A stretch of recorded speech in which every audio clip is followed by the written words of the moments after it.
E agora a gente vai chamar a querida Elo Pedrosa, Heloísa, com o seu quadro. Toda segunda tem um bate-papo sobre empreendedorismo, com a participação da Elo Pedrosa, comunicadora e palestrante. O tema de hoje é o desafio de empreender com serviços sazonais. Elo, boa tarde, seja bem-vinda. Boa tarde a você, Jair. Muito feliz, né? O dia de hoje a gente mais uma vez começa com aquela alegria boa de ser torcedor do nosso time, né? Estamos muito bem. E vamos começar pensando, para você que está nos acompanhando, mais uma vez aqui no Estúdio Tati, desse bate-papo legal sobre empreendedorismo. E o meu papel aqui é trazer, pelo menos a cada vez, além de uma entrevista, né, com um entrevistado ou uma entrevistada diferente, puxar temas ou laterais, né, dessa questão que é empreender, principalmente num modelo aí de negócios, numa economia como a nossa, que é o Brasil.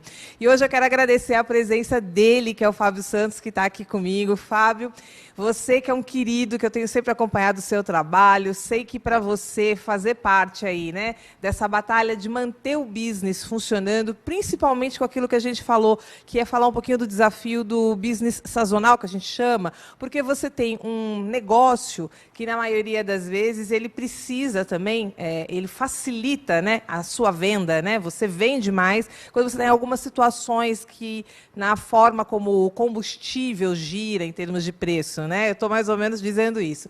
Fábio, conta pra gente, é fácil a gente ter que depender dessas ondas de consumo, sim ou não? Boa tarde, Elô. Não, não é fácil, né? Se você pegar nosso segmento aí, quando tem essa oscilação muito grande de preços, acaba atingindo. Então, o meu segmento é um segmento que ele não é blindado, né, economicamente. Então, abaixou o preço dos combustíveis, teve alguma oscilação muito grande na economia, a gente acaba sendo afetado, né? Somos atingidos por essa situação aí. Então, não é fácil, não.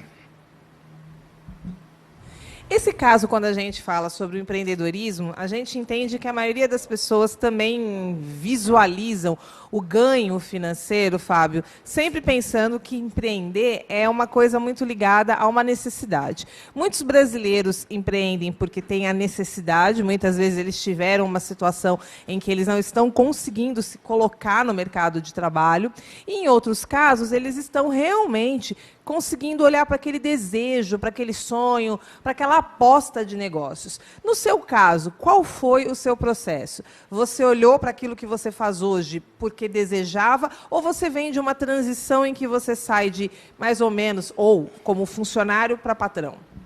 Olha, hoje no segmento que eu estou empreendendo, é uma situação que eu já gostava, entendeu?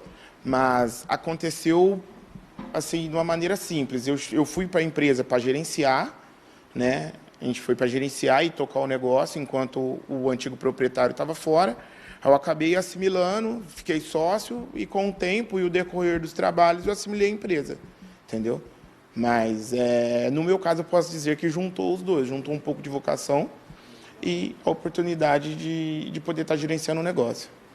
Agora, Fábio, é mais fácil, é mais comum empreender por necessidade ou por vocação? A gente acompanhou que muita gente, por necessidade, por conta da pandemia, né? Foram 2 anos, foram por esse caminho aí de empreendedorismo. Agora, por vocação também é importante a gente ressaltar e muito comum? Por vocação é importante. Se você for fazer por necessidade, você tem que tomar cuidado e avaliar bem o seu mercado, porque talvez você pode empreender numa condição que você não domina e não manter seu empreendimento. Então, muitas empresas que abrem, fecham. Entendeu? Agora, por vocação, não. Por vocação, você já tem o contato, já tem um convívio, você já sabe o que você quer fazer e como você vai empreender e resolver toda essa situação de trabalho, entendeu? Muito por hereditário, né? Vem de pai para filho ou de avós, enfim. Agora, por necessidade, você tem que conhecer muito bem o nicho, senão é o que você falou, quebra a cara. Positivo. Por necessidade, se você não conhecer, você não fica aí 1, 2 anos aberto. Eu conheço pessoas que abriram empresa e, com a pandemia, fechou, porque não tinha vocação, eles estavam navegando no mercado. Aliás, essa é uma questão que a gente acompanha muito quando a gente vai observando que no Brasil existem aí boas pesquisas, principalmente do grupo do Sebrae, que falam sobre o tempo de vida, né? O quanto suporta, né, um empreendedor quando a gente sabe que ele está lá, iniciando um business. E algumas pesquisas mostram que de 2021, os dados revelados agora a partir de 2022, falam que o Brasil teve uma pequena alteração, inclusive nisso. Aumentou o número de pessoas, viu, Caparelli, que hoje estão empreendendo por vocação, um percentual que hoje dá uma diferença de quase 3%, né, para aquelas que empreendem por necessidade. E aí o que a gente vê de interessante? O Brasil também está alterando essa jornada que a gente já acompanha de números. Quantas pessoas que estão acumulando o caminho do empreendedorismo? E, nesse sentido, por estarem acumulando o caminho do empreendedorismo, o Brasil ele já está conseguindo alterar, né, o topo dessa pesquisa e ele já está em 7º lugar. O que significa que a gente está buscando criar negócios e não apenas se tornar parte desse movimento de busca pela segunda renda. A segunda renda é uma palavra importante, que a gente também tem que falar, né, Fábio, quando o tema é empreender. Você é uma pessoa que eu sei que está sempre fazendo cursos, está acompanhando muito para se atualizar, para movimentar ideias e ações para o seu business.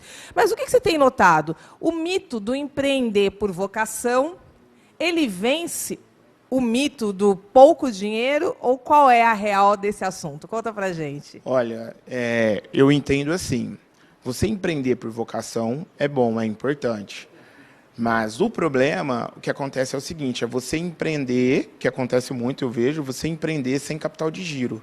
Entendeu? Você vai ter que ir lá, abrir seu negócio, fazer ele evoluir, fazer ele desenvolver com o mínimo de capital de giro possível. Tá? Então, essa situação acaba agravando, né, toda essa condição de empreender hoje. Recentemente, eu fiz um curso do Sebrae, o Empretec, e eles dão várias alternativas lá para você empreender e fazer da melhor maneira possível, do jeito que você consiga se capitalizar e fazer sua empresa rodar, né, no segmento aí que você se estipulou a trabalhar. Quando o empresário ele consegue empreender com um capital de giro que dê a ele segurança, a gente já sabe que ele pode também cometer erros nesse movimento do business dele. Para você que tem acompanhado nos cursos, para você, Fábio, que tem visto as pessoas falarem de crescimento de negócios, dos desafios da economia, se o capital de giro é real, sim, para fazer um negócio funcionar tem que ter capital de giro, porque, afinal de contas, você tem que também trabalhar para conhecer o tempo que o mercado gira para comprar sua mercadoria. Às vezes, olha só, a gente acabou de passar por uma pandemia, o que mostrou que quem não tinha capital de giro não conseguiu suportar o tempo do mercado. Mas aí ficou minha curiosidade, já que a gente está falando do desafio dessa transição, né, de se tornar funcionário e empreendedor, e fica parecendo que tudo é muito fácil, mas, tecnicamente, tem que ter conhecimento. Qual seria para você o segundo problema depois do capital de giro? Onde que os empresários, onde que esse empreendedor ele mete os pés pelas mãos? Eu acho que na condição de você poder separar um pouco da vida de você ser empreendedor hoje e antes quando você era CLT, né? Então o pessoal comenta muito que é CNPJ junto com CPF. Então isso é uma condição que, a princípio, é bem difícil de você separar. Entendeu? Então, eu acho que você precisa ter uma visão assim importante de sair da parte que era CLT, entendeu? E ficar na parte onde você é empresário. Tá? Eu acho que é o maior erro que a gente comete aí, ou que outras pessoas cometem, que a gente vê é isso daí. É você separar essa parte financeira. Por mais que você tenha capital de giro, se você não separar o seu financeiro, acabou. Esse capital de giro vai ser consumido dentro da sua vida pessoal e você não vai perceber. Então, a gente acaba vendo que o erro seria as pessoas não se tornarem realmente business, né? Elas ficam quase que como uma osmose ali, né? Puxa o caixa e tira a sobra do dia, é isso? É mais ou menos assim. Sabe? Não consegue separar uma situação da outra. Para qualquer necessidade que ele tem, ele vai faz uma fuga no caixa. Uma das questões centrais que a gente vê sobre o problema de empreender é essa dificuldade que o Fábio traz, né? Como que é difícil a pessoa localizar o fato empresa e o fato pessoal, ou prolabore, e muitas vezes a gente vê que as empresas elas perdem muito porque o empresário não faz essa separação do caixa, e aí ele fica entrando num possível lucro, que na verdade é um valor de giro de capital da própria empresa, e aí ele passa a comer esse, entre aspas, lucro, sem verificar os prejuízos reais que ele vai causar. Fábio, quando a gente pensa sobre a sua história, como é que é? Você empreendeu de cabeça, mas você tinha uma experiência anterior, ou não? Como é que foi? Não, não tinha experiência anterior. Eu era CLT, sempre trabalhei como CLT, eu sou formado em engenharia, já tinha administrado equipes em obras, em coisas que eu fazia na outra empresa que eu era funcionário. Então, eu tinha muito noção de administração, de gerir pessoas, entendeu? De ir lá e conseguir tirar o melhor de cada um e fazer o nosso processo de trabalho funcionar. Tá? Mas era CLT, então, nada de conhecimento como empreendedor. E como é que surgiu? Foi você que ficou ali de zóio na coisa ou a coisa que veio de zóio em você? Olha, eu acho que a coisa veio de zóio em mim. Tá, eu estava trabalhando, eu trabalhava numa empresa, aí a gente viajava, os trabalhos acabaram, eu acabei ficando desempregado. Aí eu fui para a empresa para administrar, enquanto o antigo proprietário, meu antigo sócio, estava viajando também, trabalhando, que a gente se formou junto. Aí fui gostando, foi indo, administrando, beleza. Comprei uma parte, aí com o tempo você vai trabalhando, fui assumir o resto da empresa. Mas foi não foi nada de caso pensado, não. Foi uma transição meio que natural pelos acontecimentos. Foi um caminho que você foi trilhando, primeiro porque já estava ali próximo, foi uma oportunidade que surgiu, porque talvez às vezes eu vejo que muita gente, Fábio, não sei se você nota isso no seu meio de colegas, parceiros, né, empresários, empreendedores, mas às vezes eu acho que tem muita gente que eu vejo com uma sensação assim de que tem que pensar demais, que tem que ser aquela coisa super exata, e às vezes eu vou ouvindo algumas histórias de empresários, empreendedores de sucesso, que estão aí há mais de 3 anos e meio, né, que é a média de tempo uma empresa está viva no Brasil, e aí eu descubro que às vezes parece que não foi tão pensado, estava ali, foi um senso de oportunidade, e o elemento seguinte seria ousadia? Não, eu acho que o elemento seguinte não seria só ousadia, seria capacidade mesmo, né? Eu tenho um amigo que ele fala que não existe sorte, existe capacidade com oportunidade. A oportunidade foi gerada, entendeu? Aí vai de você se capacitar e fazer toda essa ferramenta, essa máquina andar naturalmente, entendeu? Ousadia tem, porque você vai assimilar uma situação que não era sua realidade, mas mais é capacidade, entendeu? Hoje, na minha condição, o que eu mais vejo é capacitação. Então, toda oportunidade que eu tiver de fazer um treinamento para melhorar atendimento, para melhorar meu processo, eu vou me capacitar para isso. E quando a gente pensa nesse movimento, quando a gente está dentro, né, da empresa, empresariando, que é quando você já não é mais só a mão de obra, né? Aquela história do operacional, e aí você já passa para estágios outros, que é também negociar, que é também fazer networking, coisas a gente tem ouvido muito falar sobre a importância do networking no mundo empresarial. Do Fábio operacional, que empreendeu, montou a empresa, desse Fábio que se tornou empresário, você consegue observar o momento que essa transição aconteceu, ou você ainda se vê muito chão de fábrica ali, você se vê muito na operação? Não, eu consigo por o seguinte, quando eu estava focado 100% no operacional, tipo assim, a gente rodava, a empresa rodava, mas não se via lucro. A partir do momento que eu fui adquirindo conhecimento e parti para o estratégico, a gente começou a ver lucro. Tanto vemos lucro que eu consegui mudar, entendeu? Fui para um outro barracão que ele é o maior, já com uma logística já minha, de uma maneira que eu sei que é funcional, para deixar a empresa mais rápido para o pico de trabalho, entendeu?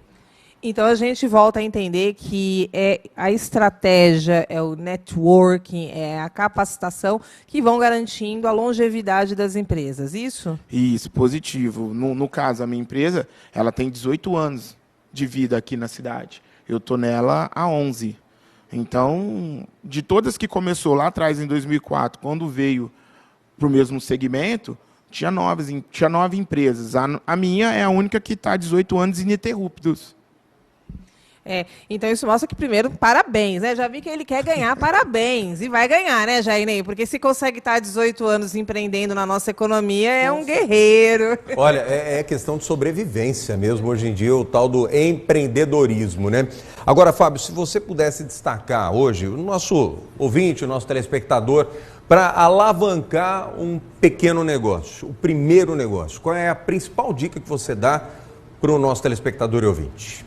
Olha, a principal dica é ele pesquisar bem o negócio que ele quer alavancar, o negócio que ele quer criar. Verificar se existem ferramentas para ele ser alavancado, verificar concorrência, verificar capital de giro para ele começar esse negócio e não morrer na praia, entendeu? Então ele vai precisar ter bastante conhecimento do segmento, do nicho que ele quer trabalhar. Legal. O Caparelli trouxe uma questão importante, né? Para quem está acompanhando esse bate-papo, fica aí sempre essa sensação de que as pessoas têm mesmo que um sonho de ter um negócio próprio, né? Uma sensação de que vai trabalhar menos, vai ganhar muito mais. Aliás, pelo contrário, né, Elô? Vou aproveitar esse teu gancho para uma outra pergunta. A disciplina, né, a rotina diária é importante, Fábio? Sim, é importante. Hoje eu trabalho muito mais do que quando eu era funcionário. Não tem como. Às vezes você é o primeiro a chegar e sempre o último a sair. Não tem como. Você sempre vai trabalhar mais. Você Agora, tem que ter essa rotina. Dentro dessa rotina também tem o medo.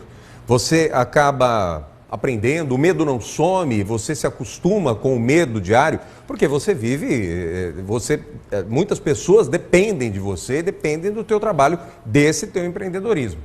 O medo, ele é constante, ele fica dia a dia, entendeu? A ideia é você ter conhecimento, respirar fundo, se acalmar e tomar as decisões da melhor maneira possível, para que a empresa ande e tudo que depende de você ao seu redor ande bem também. Mas o medo, ele, não vou te dizer que ele é diário, mas ele acompanha a gente, não tem como. Caparelli, Fábio, eu acho que a gente está falando sempre de uma característica que o empreendedorismo solicita de todos nós, que é flexibilidade e, ao mesmo tempo, resiliência, né? Que é dar conta desses desafios diários. Fábio, eu quero te agradecer super de você estar aqui com a gente nesse bate-papo, agradecer a todos de casa que estão aqui nos vendo e dizer que você seja muito bem-vindo para a gente continuar batendo esse papo sobre empreendedorismo, sobre o movimento empresarial e, principalmente, dessa sua área que trabalha muito com a área de combustíveis e sustentabilidade. Se considere convidado, né, Caparelli? É isso aí, Elô. Obrigado pela participação mais uma vez. Até a próxima segunda-feira. E obrigado ao Fábio pela participação também aqui no programa.